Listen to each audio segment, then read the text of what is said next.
नमस्कार दोस्तों। योग की उत्पत्ति भारतवर्ष में कई हजार साल पहले हुई। हिंदू धर्म की पौराणिक मान्यता के अनुसार भगवान भोलेनाथ को आदि योगी माना गया है। वे योग अवस्था में ध्यान लीन रहते हैं।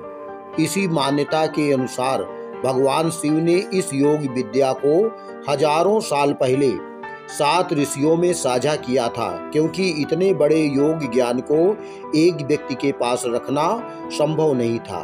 इन्हीं ऋषियों में ने दुनिया के विभिन्न भागों में इस योग विद्या का प्रसार किया। आधुनिक योग विज्ञान के जन्मदाता महर्षि पतंजलि को माना जाता है। उस समय योग का अर्थ ध्यान से लगाया जाता था। योग लोगों को ईश्वर का ज्ञान कराता था तथा उनकी आंतरिक शक्तियों को उजागर करता था। उस समय यह योग विद्या केवल ऋषि मुनियों तथा कुछ विशिष्ट लोगों तक ही सीमित रहती थी, परंतु जैसे जैसे लोगों ने इसका महत्व समझा, योग विद्या को धीरे धीरे अपनाना शुरू किया। दोस्तों, आज विश्व के लगभग सभी देशों ने इस योग विद्या को अपना लिया है। आज विश्व भर में लगभग 3 अरब लोग किसी न किसी योग से जुड़े हुए हैं। प्रतिवर्ष 21 जून को विश्व योग दिवस के रूप में मनाया जाता है।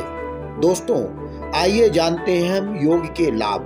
पहला लाभ, योग का तात्पर्य उन शारीरिक तथा मानसिक क्रियाओं से है जो तन, मन तथा आत्मा में संतुलन बनाए रखने में सहायक होती है। दूसरा लाभ, योग से शरीर की प्रतिरक्षा तंत्र बढ़ती है तथा व्यक्ति के शारीरिक, मानसिक तथा आत्मिक विकास में योग सहायक होता है। दोस्तों, प्राचीन काल का योग आधुनिक काल का योगा के नाम से जाना जाता है।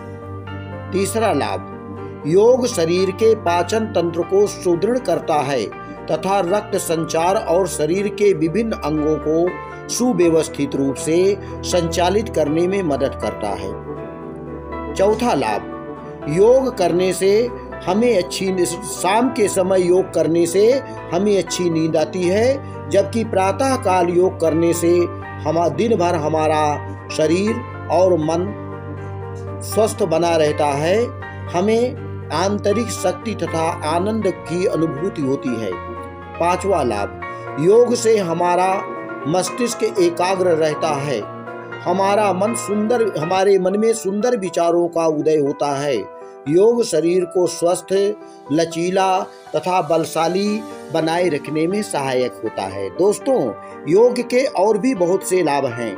आइए देखते हैं कि योग करते समय कुछ सावधानियों का पालन करना चाहिए। जैसे पहली सावधानी है, योग शरीर की क्षमता के अनुसार करना चाहिए। क्षमता से अधिक योग करने से शरीर को नुकसान हो सकता है।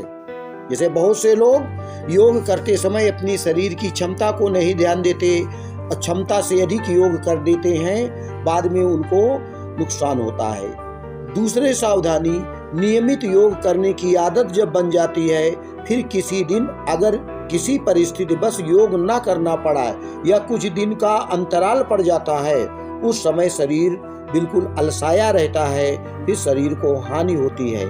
तीसरा होता है, योग करने के लिए सही आसन के जो नियम है उनका पालन करना चाहिए, या फिर किसी प्रशिक्षित व्यक्ति के दिशा निर्देश में ही योग करना चाहिए, अन्यथा योग से हानि भी हो सकती है।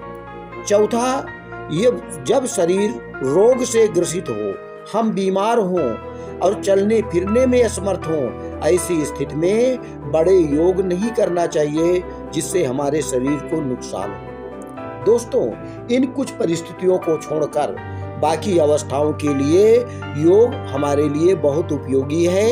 योग एक अभ्यास है जिसे करना बहुत आसान है, और योग करने से हम शरीर की गंभीर समस्याओं से छुटकारा पा सकते हैं, और हमारा नियमित योग करने से हम दिन भर स्वस्थ, सुखी तथा ऊर्जावान बने रहते हैं। योग दिवस पर हम आप लोगों के लिए उत्तम स्वास्थ्य की कामना करते हैं। योग करते रहिए, स्वस्थ, सुंदर, सुखमय जीवन का आनंद लेते रहिए। धन्यवाद।